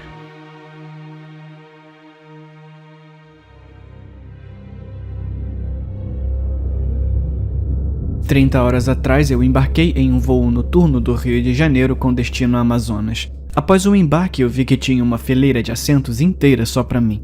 A decolagem ocorreu sem incidentes e logo eu estava deitado para tirar uma soneca do outro lado. Dormi algumas horas, não sei quanto tempo, mas acordei com uma forte turbulência. É possível que as luzes da cabine tenham se apagado por um momento, mas eu estava tão desorientado que é difícil dizer. Verifiquei meu telefone para ver que eram 4h03 da manhã, o que imaginei que me daria cerca de 1 hora até pousarmos. Quando olhei pela janela, fiquei chocado ao ver nada além do oceano aberto. Meu queixo caiu. Obviamente, não há oceano entre Rio de Janeiro e Amazonas. Apertei o botão para ligar para a comissária de bordo e passei os minutos seguintes quebrando a cabeça em busca de um lago que pudesse ser grande o suficiente para explicar o que eu estava vendo. Eu pulei quando a atendente apagou a luz. Ela estava sorrindo de orelha a orelha e lágrimas escorriam por seu rosto. "Como posso ajudá-lo, senhor?" ela perguntou. Eu congelei por um momento com a reação dela antes de decidir apenas fazer minha pergunta. Onde estamos? Porque parece que a gente está sobrevoando um oceano. Senhor, pousaremos em cerca de 1 hora. Tá, obrigado. Eu disse. Depois que ela saiu, verifiquei o relógio do meu telefone novamente. 4h03 da manhã, piscou de volta para mim. Não mudou. Eu devia estar esperando com a luz de chamada acesa por pelo menos 5 minutos. Como era possível que não tivesse mudado nada? Abri meu laptop e vi também exibido 4h03. Peguei meu telefone, iniciei um cronômetro no aplicativo e passei as 2 horas seguintes olhando para frente e para trás entre os relógios, esperando que eles mudassem. Eles nunca fizeram isso. Bati no ombro de uma mulher mais velha sentada na fileira à minha frente. Ela olhou para trás, uma expressão irritada em seu rosto. "Sim?" ela perguntou. "Você sabe quanto tempo até pousarmos?" perguntei. Ela estreitou os olhos. Aquela comissária de bordo disse que demoraria cerca de mais 1 hora. Balancei a minha cabeça em confusão. Aquela comissária de bordo, conversamos há quase 2 horas. Já deveríamos ter pousado. Ela olhou para mim como se eu fosse louco.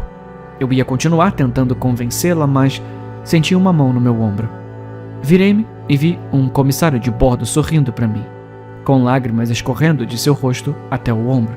"Senhor, eu vou pedir que se acalme ou vou ter que ligar para o capitão." Eu disse a ele que isso não seria necessário e me recostei. Ele tirou a mão e se afastou.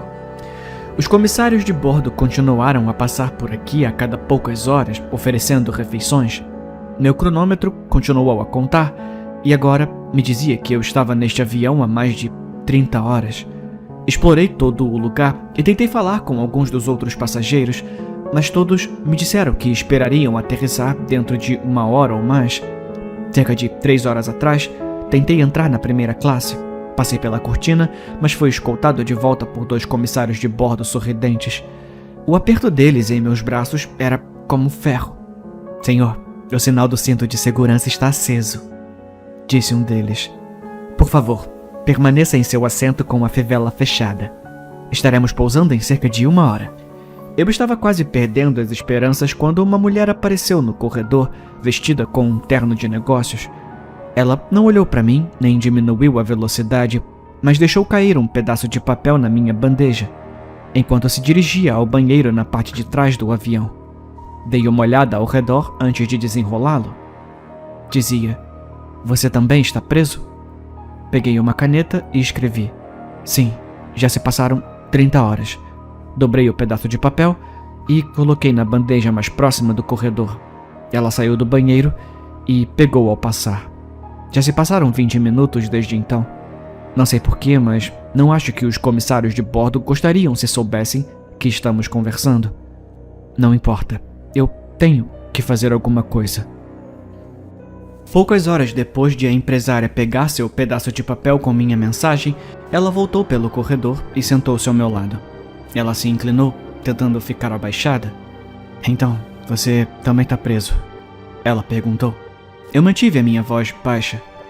Sim, a propósito, meu nome é Jack. Eu diria que foi um prazer conhecê-la, mas... Ela assentiu. Eu me chamo Maria. E você tá errado. Receber a sua mensagem foi de longe a melhor coisa do último dia. Eu passei praticamente 1 dia e meio pensando que estava sozinha nisso. Ela parou por um momento, olhando para o corredor. Quando ela falou novamente, sua voz era um sussurro. Então, Jack, você tem alguma teoria sobre o que diabos está acontecendo? Pensei em mentir, mas decidi que a verdade era o melhor. Olha, eu acho que a gente tá morto. Maria balançou a cabeça. Talvez se fosse só eu ou só você, se isso fosse algum trem cósmico pro inferno, por que 2 de nós perceberíamos o que tá acontecendo? Sei lá, nenhuma ideia. Maria pegou o telefone e me entregou. Exibia um artigo da Wikipédia sobre o voo MH370, o voo comercial que desapareceu em 2014. Eu li o artigo com atenção. Existem dezenas de teorias tentando explicar o que aconteceu.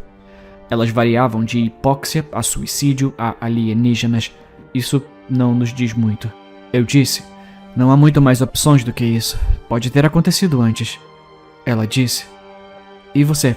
Alguma teoria sobre por que mais alguém não consegue ver o que está acontecendo? Conversamos sobre isso e percebemos que uma coisa que tínhamos em comum era que estávamos ambos dormindo profundamente às 4h03. Não tem como sermos os únicos dormindo naquele momento. Talvez todo mundo estivesse apenas cochilando. Eu não sei sobre você, mas eu estava realmente dormindo. As luzes da cabine se apagaram e uma dúzia de luzes vermelhas de emergência no chão se acenderam, lançando um brilho vermelho na cabine. O interfone ganhou vida dizendo: Senhores passageiros, por favor, retornem aos seus assentos. O sinal do cinto de segurança está ligado e poderemos sentir alguma turbulência. Estaremos pousando em cerca de 1 hora. Muito obrigado pela cooperação. Maria congelou. E eu devo voltar? Ela perguntou. Bom, talvez eles não percebam que você saiu, mas talvez eles já saibam e estejam apenas tentando nos separar. Maria assentiu. A gente tem que ficar juntos. Essa é uma ideia muito melhor. O interfone instalou novamente. Senhoras e senhores passageiros, tenho o prazer de anunciar a chegada do capitão. Todos teremos a oportunidade de falar com ele. Por favor, permaneçam em seus lugares até que ele chame por vocês. Se precisar de ajuda, não se preocupe. Uma comissária de bordo terá prazer em ajudá-la em seu caminho. Sons de passageiros se levantando ecoaram mais acima no avião. Ficamos sentados em silêncio, tentando olhar através da cortina que nos separava da primeira classe. O capitão? Perguntei. Eu não faço ideia, mas não parecia que eles estavam falando sobre um piloto para mim. Será que era isso? Não. Foi então que um cheiro pungente de enxofre nos atingiu. Tão forte que tive que resistir à vontade de vomitar. Isso me lembrou dos piores ovos podres que já senti na vida, mas a velha sentada à nossa frente não reagiu. Ela apenas continuou assistindo a um filme no encosto de sua cadeira. Não tosse, eu disse a Maria. Lutamos por alguns longos segundos antes de ceder, tossindo forte e violentamente. 1 segundo depois, a cortina se abriu. Maria e eu congelamos, olhando para a fuselagem, agora vermelha. 4 comissários de bordo passaram pela cortina e desceram as fileiras de assentos em nossa direção, com sorrisos abertos em seus rostos.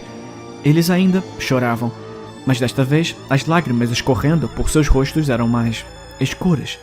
É difícil dizer com a iluminação, mas parecia sangue. Meus olhos não foram atraídos por eles. Olhei por cima dos ombros para a figura parada perto da frente do avião. Era uma silhueta negra parada ao lado da porta da cabine. Tinha pelo menos 2,5 metros de altura e apontava para nós com um único dedo. Ele havia nos chamado. O banheiro! Eu gritei. Corremos para a parte de trás do avião. Os comissários de bordo se aproximaram atrás de nós. O sangue escorria de suas bochechas sorridentes para o carpete do avião. "O capitão está aqui", disse ele, com uma voz perfeita de atendimento ao cliente. Seu sorriso se alargou enquanto ele se aproximava de nós. Chegamos aos banheiros, pulando em lados opostos. Eu bati a porta e tranquei, pressionando meus pés contra a parte central dobrável da porta para mantê-la fechada. Eles começaram a bater na porta e a puxar a maçaneta enquanto eu lutava para mantê-la fechada.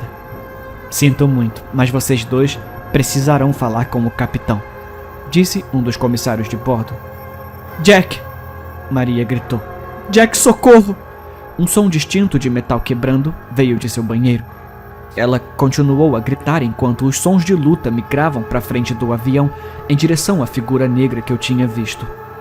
Gostaria de dizer que saltei e lutei com eles, que os distraí ou fiz algo heróico. Eu não fiz. Ela foi levada embora e poucos segundos depois seus gritos foram interrompidos. Isso foi há algumas horas e eu ainda estou trancado dentro desse banheiro. Continuo tentando não pensar no que eles fizeram com ela. A coisa na frente do avião não parecia humana. Espero que isso não a tenha matado. Não depois de ela ter gritado por minha ajuda daquele jeito. Eu não aguentaria isso. Não ouço nenhum movimento lá fora há algumas horas, mas eu estou com medo de abrir a porta. Estou longe das tomadas dos assentos, então meu telefone está quase morto e não como há muito tempo. Se eu for lá, os comissários vão se lembrar. E se essa coisa ainda estiver esperando pelas pessoas, não tenho muito tempo para tomar uma decisão. Depois de mais uma dúzia de horas, abri a porta do banheiro. As luzes da cabine voltaram ao normal e não senti o cheiro de enxofre. Cautelosamente voltei para o meu lugar e quase chorei quando a comissária de bordo, sorridente e chorosa, apareceu oferecendo uma refeição. Aquela comida horrível de avião foi a coisa mais deliciosa que já comi. Quando terminei, minha mente imediatamente se voltou para Maria. O que tinha acontecido com ela? Rastejei pelo corredor em direção à primeira classe, tentando me manter discreto. Surpreendentemente, os comissários de bordo não estavam à vista. Eles quase pareciam me conhecer, quase como se quisessem que eu a encontrasse. Ela teve que lutar sozinha e estava olhando para o telefone no assento da janela. Deslizei para o corredor e apertei o braço dela. "Maria!" eu sibilei. Ela tirou os fones de ouvido e olhou para mim com uma expressão de surpresa. "Sim? O que está acontecendo?" "Você tá bem?" perguntei. "O que aquela coisa fez com você? O que eles fizeram com você?" "Desculpa, eu te conheço." O que você quer dizer? Nós acabamos de..." Percebi com horror que ela não tinha ideia de quem eu era. Eu lutei contra as lágrimas. "Maria, há quanto tempo você tá nesse voo?" Ela checou o relógio em seu pulso. "Bem, são 4:03 da manhã, então acho que algumas horas." Ela olhou para mim da mesma forma que você olharia para uma pessoa que afirma ser a segunda vinda de Cristo. Seu tom era baixo e tranquilizador. "Não se preocupa tanto. Olha pelo lado bom. Pousaremos em cerca de 1 hora." Senti um aperto de ferro em meu braço e olhei para cima. E vi 2 comissárias de bordo. "Senhor, esta área é apenas para passageiros da primeira classe."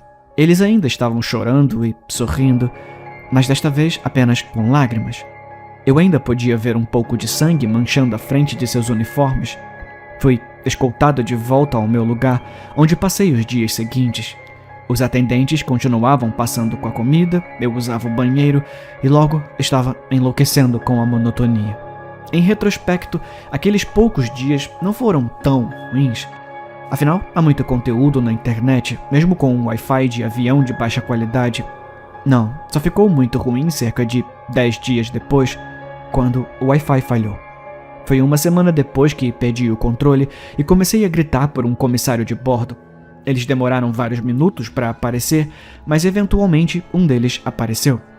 "Só me deixa ver o capitão", pedi. A comissária de bordo se abaixou e falou com a mesma voz de atendimento ao cliente. "Sinto muito, senhor. O capitão deixou bem clara sua decisão a respeito de você. Você não atendeu quando ele chamou e, portanto, vai esperar." Quanto tempo? Um bom tempo, eu acho. Não se preocupe, senhor.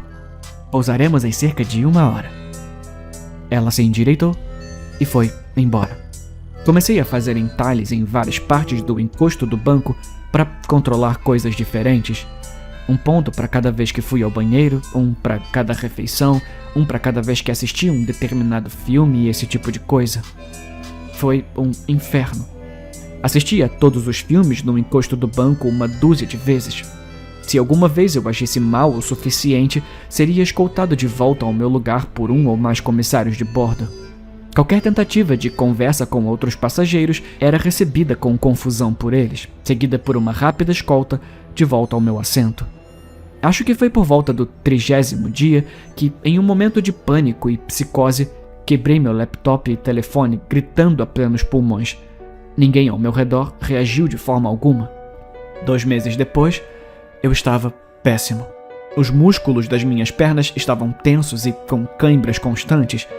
Finalmente, concluí que o suicídio era a minha única opção depois de reassistir 128 vezes Thor Ragnarok.